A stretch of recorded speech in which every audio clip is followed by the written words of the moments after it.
నమస్తే and welcome to Suman TV.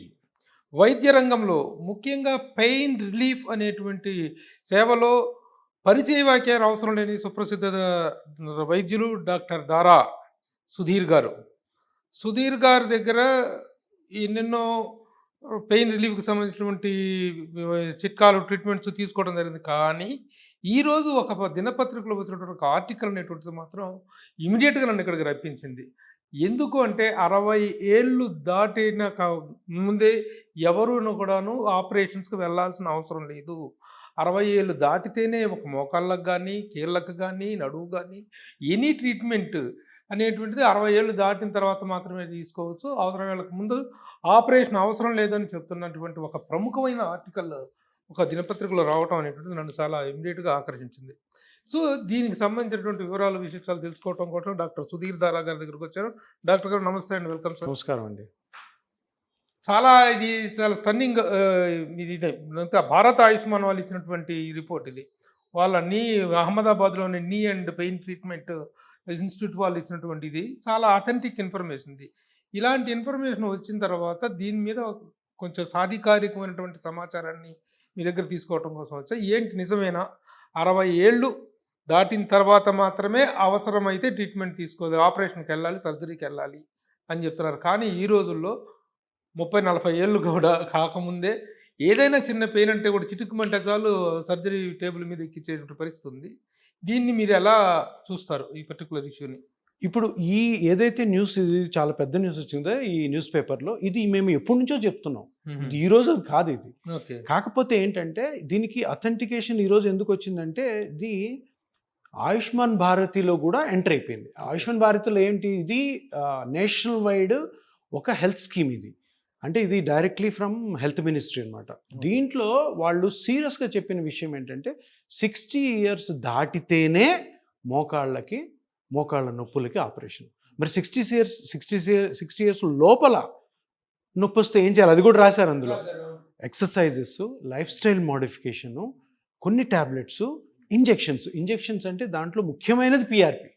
ఇవన్నీ try చేసి తప్పకుండా 60 ఏళ్ల లోపు ఇవే చేయాలి. 60 ఏళ్ళు దాటిన తర్వాత, ఇన్ కేస్ 60 ఏళ్ళు దాటిన తర్వాత కూడా ఇంకోటి ఏంటంటే, 60 ఏళ్ళు దాటిన తర్వాత ఒకవేళ మీకు 61 ఏళ్లలో నొప్పి వచ్చిందనుకో, ఇవన్నీ వాడి తర్వాత కానప్పుడు ఆపరేషన్కి వెళ్ళాలి. సో 60 ఏళ్ళకు ముందు ఇవి వాడినా వాడకపోయినా మటుకు సర్జరీ వద్దు అని ఆయన చెప్తున్నారు. అది ఆయుష్మాన్ భారత్లో కూడా అది ఎంటర్ అయిపోయింది. సో 60 ఇయర్స్ లోపల ఎవరు సర్జరీ చేయించుకోకూడదు అనేది ఈ న్యూస్ పేపర్ ఆ డాక్టర్ గారు చెప్తున్న ఒక అథెంటికేటెడ్ ఇన్ఫర్మేషన్ అనమాట. కానీ సర్జరీ కోసం పరుగులు పెడుతున్నారు ఈ రోజుల్లో ప్రతి చిన్న విషయానికి కూడా. అది అవగాహన లోపం అనుకోవచ్చు. అవగాహన లోపం కాదు, సర్జరీ మీద అవగాహన ఎక్కువ పెరిగింది. అవగాహన లోపం కాదు. అంటే ఇప్పుడు ఎలా ఉంటుందంటే, ఒక్కొక్క టైం ఒక్కొక్క ఎరా ఉంటుంది. ఇప్పుడు 1980s వరకు కూడా నాన్ సర్జికల్ ఎరా అది. ఇప్పుడు మీ తాతగారు ఎవరైనా ఉంటారు, ఆయన మోకాళ్ళ నొప్పులు వచ్చాను ఏం చేసుకోరు 80s ముందు. వాళ్ళు అలాగే టాబ్లెట్లు వాడుకుంటూ సర్లే ఏజ్ అయిపోయాక ఇది ఇలాగే అంటే అలా ఉంటారు. ఏవో చిన్నవి పసలు కట్టుకునే వాళ్ళు, టాబ్లెట్లు వేసుకునేవాళ్ళు. 80 నుంచి సర్జికల్ ఎరా స్టార్ట్ అయింది. అన్నిటికీ సర్జరీ, అబ్డామిన్కి సర్జరీ, షోల్డర్కి సర్జరీ, జాయింట్స్కి సర్జరీ, స్పైన్. అది సర్జికల్ 80 నుంచి ఇప్పటి వరకు, అంటే ఇప్పుడు 2020 వరకు కూడాను. ఇప్పుడు మళ్ళీ నాన్ సర్జికల్ స్టార్ట్ అయింది. ఎందుకంటే ఇప్పుడు ఎక్కువ ayurvedic treatments, homeopathy treatments, non surgical treatments బయటకు వచ్చాయన్నమాట. అలోపతిలో కూడాను ఈ రీజనరేటివ్ థెరపీ అన్నది ఇప్పుడు చాలా ఫేమస్ అయిపోయింది. అంటే రీజనరేటివ్ అంటే మీ జాయింట్స్లో నొప్పి కానీ, మీ స్పైన్లో నొప్పి కానీ, మీ షోల్డర్ నొప్పి కానీ, అవి డిసీజెస్ కాదు. అవన్నీ కూడా డీజనరేషన్, అంటే వయసు రీత్యా ఒక చేంజ్, వయసు రీత్యా అరుగుదల. దానికి పెద్ద పెద్ద సర్జరీస్కి వెళ్ళొద్దు అని ఆయుష్మాన్ భారతి కూడా చెప్తుంది. అంటే మన నేషనల్ హెల్త్ డిపార్ట్మెంట్స్ చెప్తున్నాయి అనమాట. సో అందుకని ఇప్పుడు మనం అర్థం చేసుకోవాలని పాయింట్ ఏంటంటే, సర్జరీ ఎరా స్లోగా తగ్గుతుంది, కానీ కొన్ని కేసెస్కి సర్జరీ తప్పకుండా చేయాలి. అవి ఎన్ని ఉంటాయి, ప్రతిదాన్ని తప్పనిసరి చేస్తున్నారు. అవి యాక్చువల్గా బుక్ ఏం చేస్తుంది అంటే 105 మందికే సర్జరీ ఉంటుంది. స్పైన్ సర్జరీ అవ్వచ్చు, మన ఎనీ జాయింట్ సర్జరీ 105. ఇంకా 95 మందికి ఎన్నో బ్యూటిఫుల్ ఆప్షన్స్ ఉన్నాయి. దాంట్లో one of the options regenerative therapy, అదే పిఆర్పి. సో అది మనం ప్రమోట్ చేయాలి. ఎందుకు ప్రమోట్ చేయాలి అంటే, ఇది safe, no complication, no side effect. ఇది దగ్గర 30-40 ఇయర్స్ ముందే వచ్చింది. సేఫ్గా రన్ అవుతుంది, కానీ దాన్ని ఎవరు ఫేమస్ చేయలేదు. సార్ ఇప్పుడు మనకు ఉన్నటువంటి వైద్య విధానాల్లో ఒక అలోపతి, ఆయుర్వేదం, హోమియోపతి, ఇక రకరకాల యునాని, వీటన్నిటిలో దిస్ ఇయర్ పర్టికులర్గా మీరు యూపీఎంలో ఇస్తున్నటువంటిది it is also allopathy. Allopathy branch. Being you an allopathic doctor, అలోపతిలో సర్జరీ అనేటువంటి దాన్ని వ్యతిరేకిస్తాం అనేటువంటిది వ్యతిరేకిస్తున్నట్లుగా మీరు? వ్యతిరేకించడం కాదు, దానికంటే బెటర్ ఆప్షన్స్ ఉన్నాయని చెప్తున్నాం. ఎర్లియర్ ఆప్షన్స్ ఫైనల్ గా surgery ultimate and last option. అది నేను చెప్పేది కాదు, మీరు ఏ మెడికల్ బుక్ అని ఓపెన్ చేయండి, ఆపరేషన్ అన్నది అన్ని non surgical treatment modalities exhaust అయిపోయిన తర్వాత చేయమంటారు. నువ్వు ఫస్ట్ పేషెంట్ వచ్చిన 2 నెలలకి నేను ఆపరేషన్ చేస్తా అంటే కుదరదు. అది లేదు, బుక్స్ లో లేదు. అది ఎవరన్నా కూడా మనం నో అనాల్సిందే. సో ఇప్పుడు అది చెప్పడం కోసమే ఈరోజు పేపర్ ఆర్టికల్ వచ్చింది. సార్ అసలు ఇది ఏ ఏజ్లో స్టార్ట్ అవుతున్నాయి సార్? ఇదివరకు ఇట్లా గతంలో లాగా ఒక వార్ధక్యం, ముసలితనం వచ్చిన తర్వాత 50-60 ఏళ్ల తర్వాత ఈ పెయిన్స్ స్టార్ట్ అవటం అనేటువంటిది, అరుగుదల అనేటువంటిది స్టార్ట్ అవుతుంది.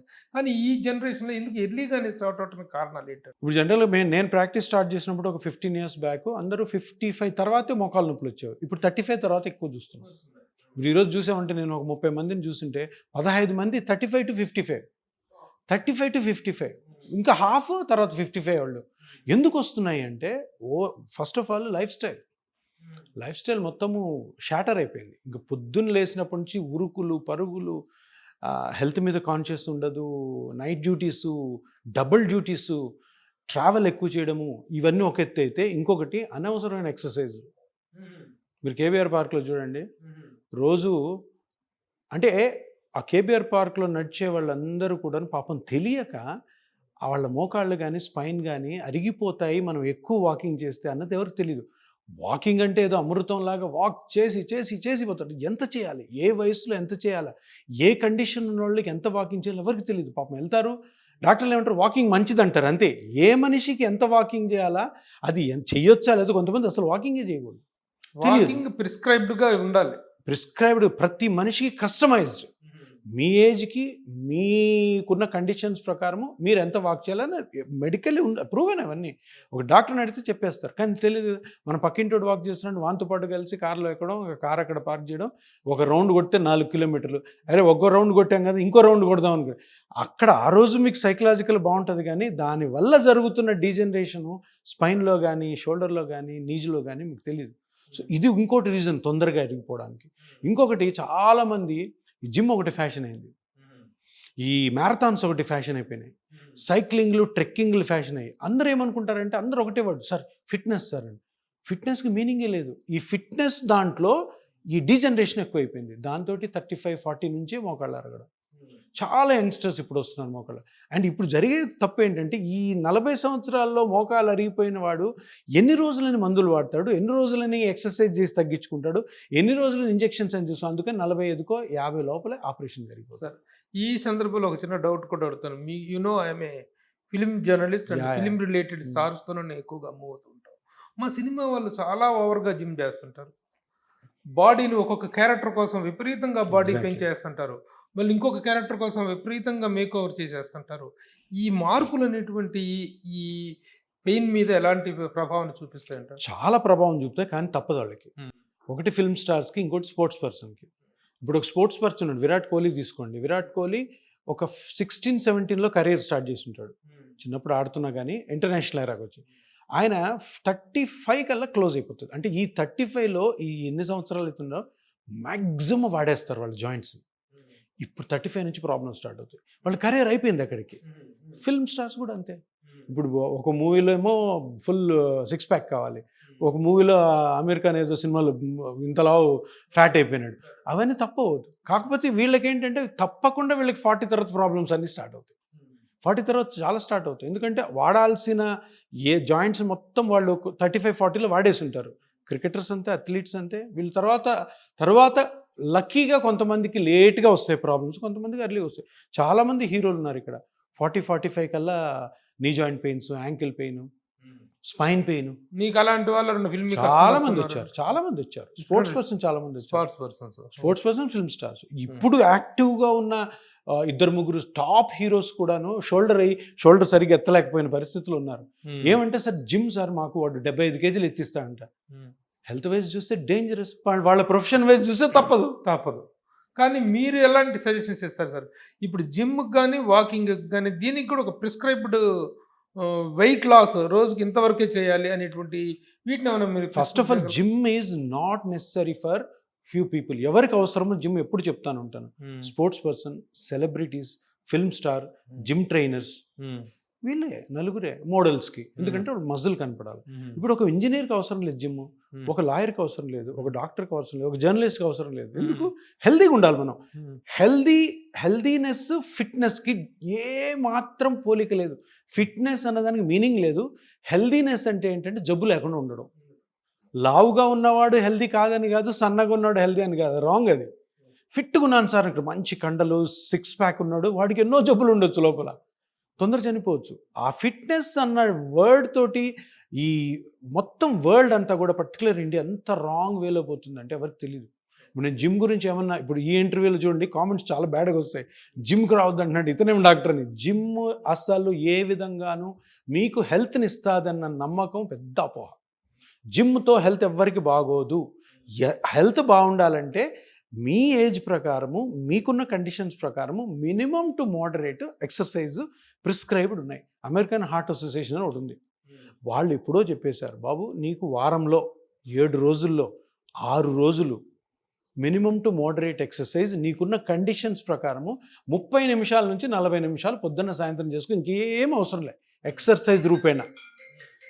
ఇప్పుడు మీరు ఒకవేళ కండలు పెంచాలి అనుకున్నారు అనుకోండి, అమెరికన్ హార్ట్ అసోసియేషన్ ఆల్రెడీ ఎప్పుడో ఒక 20 సంవత్సరాల క్రితం ప్రిస్క్రైబ్డ్ ఎక్సర్సైజ్ ఇచ్చేసింది. ఏంటంటే అది 7 డేస్లో 6 డేస్ ఉండే హాలిడే ఉంది. మళ్ళీ morning to evening 30 minutes to 45 minutes. Okay, minimum to moderate physical exercise. ఏం ఎక్సర్సైజ్ చేయాలా? ఇప్పుడు మీకు షోల్డర్ పెయిన్ ఉంది, షోల్డర్కి సపరేట్ ఎక్సర్సైజ్ ఉంటాయి. మీకు స్పైన్ పెయిన్ ఉంది, దానికి సపరేట్ ఎక్సర్సైజ్ ఉంటాయి. మీకు ఏ నొప్పి లేదు, దానికి సపరేట్ సెట్ ఆఫ్ ఎక్సర్సైజ్ ఉంటాయి. అంతే, హెల్త్ కోసం ఇంతే. మీరు జిమ్కి వెళ్ళిపోతే మీరు హెల్దీగా ఉంటారని లేదు, కండలు పెంచితే హెల్దీగా ఉంటారని, మీరు సన్నగా అయిపోతే హెల్దీగా ఉంటారని. ఇప్పుడు కీటో డైట్లని లేదంటే బాడీ వెయిట్ ఎంత డేంజరస్ అంటే, మేబీ మీ 80 కేజీలు 65కి రావచ్చు, 100 కేజీలు 80కి రావచ్చు, అది హెల్దీ అని ఎవ్వరు చెప్పరు. కానీ మీరు ఏదైతే మన గట్ ఉంటుందో గట్కి సడన్గా ఒక అన్యూజువల్ ఫుడ్ని ఇస్తున్నారో సిస్టమ్ మొత్తం ఇంబ్యాలెన్స్లో పోతుంది. దాని తర్వాత ఇరిటబుల్ బౌల్ సిండ్రోమ్స్ అని, సైకలాజికల్ డిప్రెషన్, ఇవన్నీ జరుగుతాయి. సో ఈ వెయిట్ తగ్గించుకోవడం, ఈ జిమ్లకి వెళ్ళి హెల్దీగా ఉంటామనుకున్న అపోహలు, అనవసరమైన ఎక్సర్సైజ్లు, అనవసరమైన ఎక్కువ వాకింగ్ చేయడం, ఇవన్నీ కూడాను హెల్త్కి అయితే తప్పకుండా అనర్థమే. ఇది తప్పకుండా ప్రతి ఒక్కరు తెలుసుకోవాలంటే కూడా మీకు తెలిసిన మీ ఫ్యామిలీ డాక్టర్ ఉంటారు, ఆయన దగ్గరికి వెళ్ళి, సార్ నేను రేపటి నుంచి జిమ్కి వెళ్ళాలంటే వెళ్ళొచ్చా లేదా, వెళ్తే నాకు రియల్గానే హెల్త్ బాగుంటుందా, చేయకపోతే నా హెల్త్ ఏం పోతుందా అని అడగండి. నీట్గా ఒక అరగంటలో ఆయనకు కన్సల్టేషన్ ఫీజు పే చేసి అరగంట మాట్లాడుకుంటే బ్యూటిఫుల్ మీకు ఎక్స్ప్లెనేషన్ ఇస్తారు. ఎంబీబీఎస్ డాక్టర్ దగ్గరికి వెళ్ళాలి. అనవసరమైన ఎక్సర్సైజ్ చేయడం వల్ల మీరు అడిగిన క్వశ్చన్ ఏంటంటే ఎందుకు తొందరగా వస్తున్నాయి ఇవి. డాక్టర్ గారు, thank you very much for నమస్కారం. చాలా ఇంపార్టెంట్ సమాచారాన్ని ఇవాళ మీరు మాకు క్లారిఫికేషన్ ఇచ్చారు. Thank you sir. నమస్కారం.